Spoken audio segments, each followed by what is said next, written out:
नमस्कार मित्रांनो, स्वागत आहे तुमचं मराठी मनोरंजन कट्टामध्ये।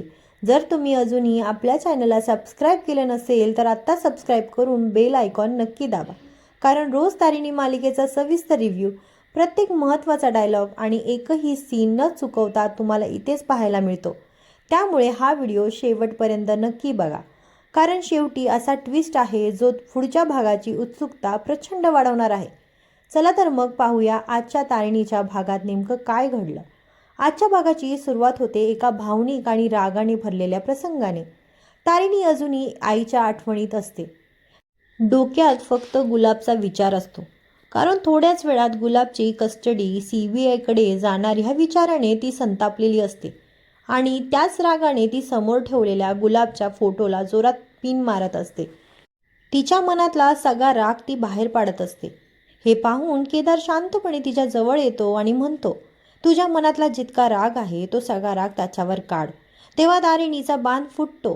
ती केदारला सांगते, साधू सरांसाठी ही फक्त एक केस असेल, पण माझ्यासाठी नाही। मी या सगळ्यात माझी आई गमावली आहे।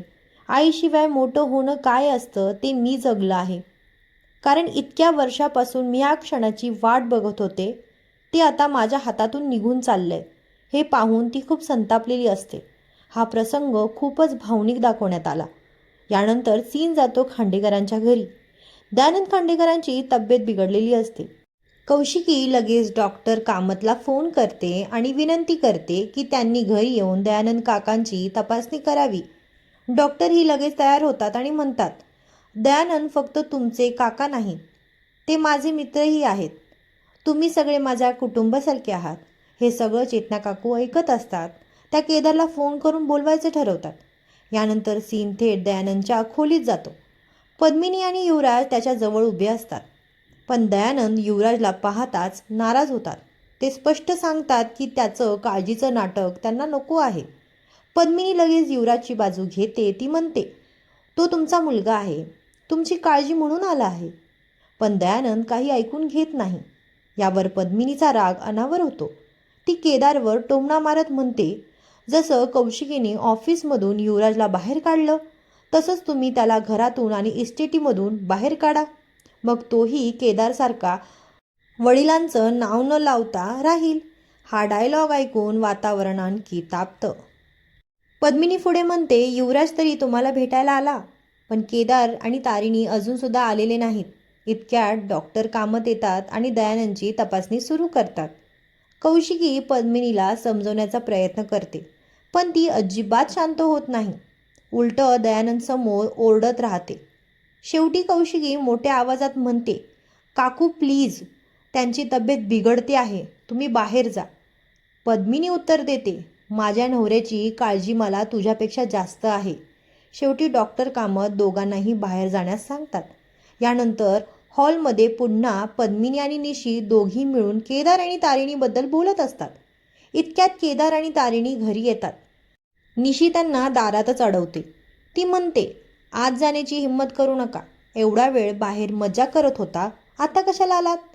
तारिणी लगेच उत्तर देते, आम्ही मजा करायला गेलो नव्हतो, आम्ही महत्त्वाच्या कामासाठी गेलो होतो।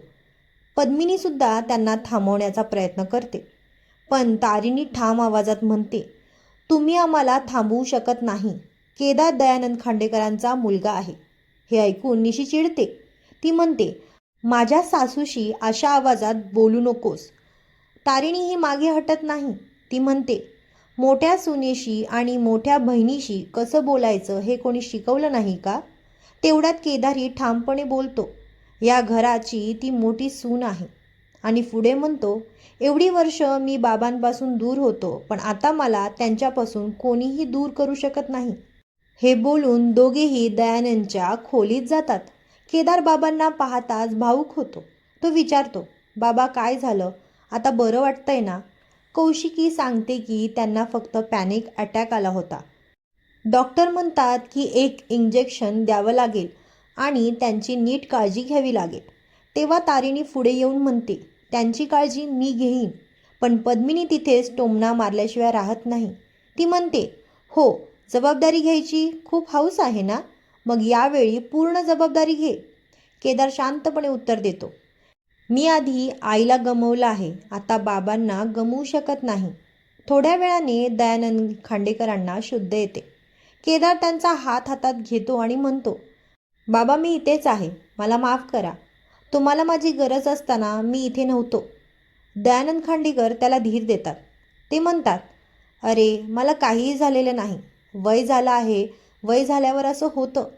त्यानंतर ते तारिणीकडे पाहून हसत म्हणतात, काय ग तारिणी, तुझा नवरा कसा रडकुंडीला आलाय बघ. यानंतर दयानंद खांडेकर सांगतात की युवराजच्या वागण्याचा धक्का बसल्यामुळे त्यांना त्रास झाला. ते केदारकडे पाहून म्हणतात, तू माझा विश्वास कधीच तोडणार नाहीस. तू खूप गुणी मुलगा आहेस. केदार ही भावुक होऊन म्हणतो, बाबा मी तुम्हाला कधीच एकटं सोडणार नाही. दयानंद पुढे तारिणीचं कौतुक करत म्हणतात, तारिणीसारखी सून असताना मला काहीही होणार नाही. हा प्रसंग खूपच भावनिक दाखवण्यात आला. यानंतर डॉक्टर कामत आणि कौशिकी यांच्यात एक महत्त्वाचं संभाषण होतं. डॉक्टर कौशिकीला धीर देतात. तेवढ्यात ऑफिसमधून कौशिकीला फोन येतो. ती सांगते की थोड्याच वेळात मेल पाठवते. पण डॉक्टर विचारतात, ऐकलं होतं मी स्पेशल क्राईम युनिटने एका मोठ्या ड्रग माफियाला पकडलं आहे. कौशिकी सांगते, हो, त्याचं नाव गुलाब आहे. डॉक्टर म्हणतात, तुमच्या चॅनलने आत्तापर्यंत नेहमी सत्याचंच दाखवलं आहे. पुढेही तसंच करा. कौशिकी उत्तर देते, सत्याची बाजू घेणं हेच आमचं काम आहे.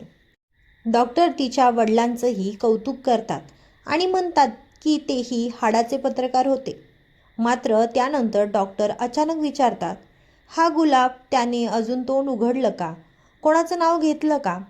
हा प्रश्न ऐकताच वातावरण अचानक संशयास्पद होतं. सगळ्यात महत्त्वाची गोष्ट म्हणजे पद्मिनी लपून हे पूर्ण संभाषण ऐकत असते. आता पाहूया पुढच्या भागात काय होणार आहे.